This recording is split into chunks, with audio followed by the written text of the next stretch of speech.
नमस्कार मित्रों, आप देख रहे हैं समाचार हरदम न्यूज़ और मैं हूं ओम प्रकाश पांडे।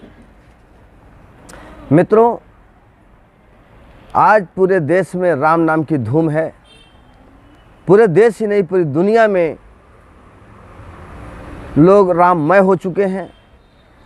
500 वर्षों के लगातार संघर्ष के बाद आखिरकार अयोध्या में रामलला का मंदिर बनकर तैयार हो चुका है और 22 जनवरी 2024 को उसमें लोकप्रिय प्रधानमंत्री आदरणीय नरेंद्र मोदी जी के हाथों, जिन्होंने इस मंदिर का शिलान्यास भी किया था, उन्हीं के हाथों से, उन्हीं की उपस्थिति में इस भव्य मंदिर में रामलला विराजमान होंगे और 22 जनवरी को ही प्राण प्रतिष्ठा का कार्यक्रम रखा गया है।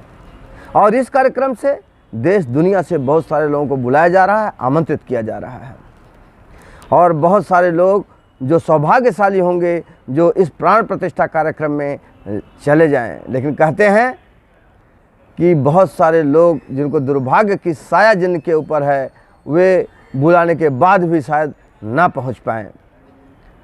क्यों? क्योंकि हनुमान चालीसा में एक दोहा आता है कि भूत पिशाच निकट नहीं आवे, महावीर जब नाम सुनावे। और जहाँ राम रहते हैं उनके इर्द गिर्द, उनके आसपास उनके भक्त हनुमान तो रहते ही हैं, तो फिर कैसे ये लोग आ जाएं? यही सबसे बड़ा कारण है मित्रों।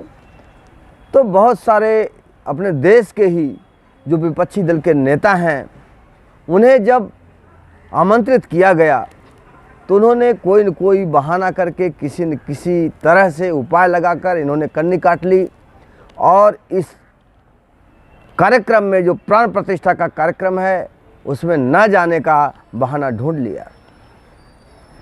इन लोगों का यह भी कहना है कि यह मंदिर, यह भगवान राम का मंदिर जो बन रहा है, ये मोदी, भारतीय जनता पार्टी और आरएसएस का तथा विश्व हिंदू परिषद का इवेंट है। इसमें उन लोगों को राजनीतिक साजिश की बू आ रही है। खैर, जो भी हो, ये लोग तो मोदी के हर कार्यों में किसी न किसी तरह का बाधा उत्पन्न करने का हमेशा से प्रयास करते हैं और करते आए हैं। याद कीजिए, जब पूरी दुनिया में वैक्सीन का बहुत बड़ा गहरा संकट था, उस समय भारत के प्रतिभाशाली वैज्ञानिकों ने किस तरह से वैक्सीन खोज ली थी और WHO ने उसको मान्यता भी दे दी थी। लेकिन हमारे भारत के जो बुद्धिजीवी हैं, जो प्रमुख विपक्षी पार्टियों के नेता हैं, उन लोगों ने उस वैक्सीन को मोदी का वैक्सीन बताया था, भारत देश का वैक्सीन नहीं बताया।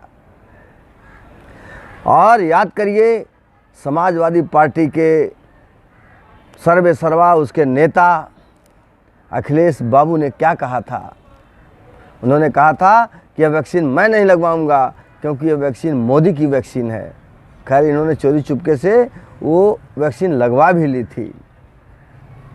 मित्रों, यह कोई नई बड़ी बात नहीं है। ये विपक्षी दल के नेता और बुद्धिजीवी लोग मोदी और भाजपा के विरोध में इस तरह से मस्त हैं कि उनका विरोध करते करते करते करते ये लोग हिंदू और सनातन के विरोध में उतर आए हैं। साथ ही हिंदू और सनातन के विरोध के और एक कदम आगे जाते हुए ये लोग देश का विरोध करने में भी नहीं चूकते हैं। याद करिए, कांग्रेस पार्टी के जो सबसे बड़का नेता हैं, जिन्हें युवराज भी कहा जाता है, ये जब विदेशों में जाते हैं छुट्टियां बिताने के लिए, तो किस तरह से ये बात करते हैं और किस तरह से मोदी और भाजपा और भारतीय जनता पार्टी के साथ साथ भारत देश के ऊपर भी प्रश्न चिन्ह लगाते हैं। इन्होंने कहा है कि भारत में लोकतंत्र समाप्त हो चुका है और इन्होंने गुहार लगाई विदेशों में जाकर कि आप लोगों को भारत में लोकतंत्र बचाना चाहिए। भारत के दुश्मनों के साथ किस तरह से ये लोग साजिश करने का काम करते हैं, ये सारी चीज़ें क्या इन्हें समझ में नहीं आती? खैर, ये तो इनका काम ही है। ये लोग शुरू से भारतीय जनता पार्टी के साथ साथ मोदी और भारत का विरोध करते आए हैं, उनसे उसी प्रकार की अपेक्षा भी है। लेकिन आश्चर्यजनक बात तब है, चिंता का विषय तब है जब भारत के शंकराचार्य, याद करिए आप, बहुत पुराने समय में जाना पड़ेगा, जिस समय कि ये पूरा देश करीब करीब बौद्ध हो चुका था, उस समय शंकराचार्य जी का अवतरण होता है। और एक बालक शंकराचार्य, आदि शंकराचार्य जिन्हें कहा जाता है, वो घूम घूम कर पूरे भारतवर्ष में उन्होंने शास्त्रार्थ किया बौद्धिक लोगों से, और इसके बाद सनातन धर्म की पुनः स्थापना की। और उसी समय उन्होंने इन 4 मठों की स्थापना की, जहाँ पर 4 अलग अलग प्रकार के जो शंकराचार्य हैं वो बनाए गए। देश के 4 कोने में आप देश का प्रतिनिधित्व करते हैं। लेकिन सही मायने में अगर देखा जाए तो ये जो शंकराचार्य हैं, किसी भी तरह से हिंदू धर्म में या उसके सनातन धर्म में किसी भी तरह का काम या किसी प्रकार का उनका योगदान कहीं कभी दिखाई नहीं देता है। या आप बताइए, आपके किस धार्मिक अनुष्ठान में, किस कार्यक्रम में, किस जगह पर ये सनातन धर्म के लोग जो शंकराचार्य हैं ये वहाँ पर उपस्थित होते हैं?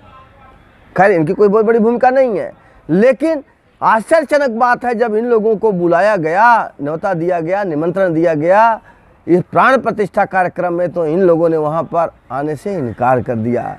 2 लोगों ने तो अपनी असमर्थता जाहिर की, लेकिन 2 लोगों ने किसी न किसी तरह से अलग अलग तरह का वक्तव्य भी दिया। उसमें से इन 4 में से एक नेता तो ऐसे हैं, एक शंकराचार्य तो ऐसे हैं जो नेताओं जैसे बिहेव करते हैं, नेताओं जैसे कार्यों में सम्मिलित होते हैं। एक बार उन्होंने 2015 में बनारस के ट्रामा सेंटर के उद्घाटन के समय कांग्रेस के जो आज के प्रदेश के अध्यक्ष हैं अजय राय के साथ बैठकर आंदोलन में मोदी जी का विरोध किया था, और कांग्रेस के बैनर के तले एक शंकराचार्य जब किसी पार्टी के बैनर के नीचे, उसके झंडे के नीचे आकर आंदोलन करने लगे, तो फिर उसे क्या कहा जाएगा? उसे शंकराचार्य कहा जाएगा या कांग्रेसाचार्य कहा जाएगा? क्यों? क्योंकि वो नेता कांग्रेस की जो झंडा है उसके नीचे बैठकर आंदोलन कर रहा था, और वही सबसे ज़्यादा प्रोपेगेंडा कर रहे हैं, और वही तरह तरह के लोगों में विचार अलग अलग तरह का देने का और कहने का प्रयत्न कर रहे हैं। लेकिन मैं प्रश्न पूछना चाहता हूं कि इन लोगों का काम क्या है, इन शंकराचार्यों का? जब पालघर में हिंदू साधुओं के ऊपर जो भगवा वस्त्रधारी थे, जब उनके ऊपर हमला हुआ और उन्हें पीट पीट कर मार डाला गया, क्या ऐसे समय पर इन शंकराचार्यों का अपना कोई योगदान नहीं था? क्या उन्हें उनकी जिम्मेदारी नहीं थी? क्या उन्हें कुछ बोलना नहीं चाहिए था?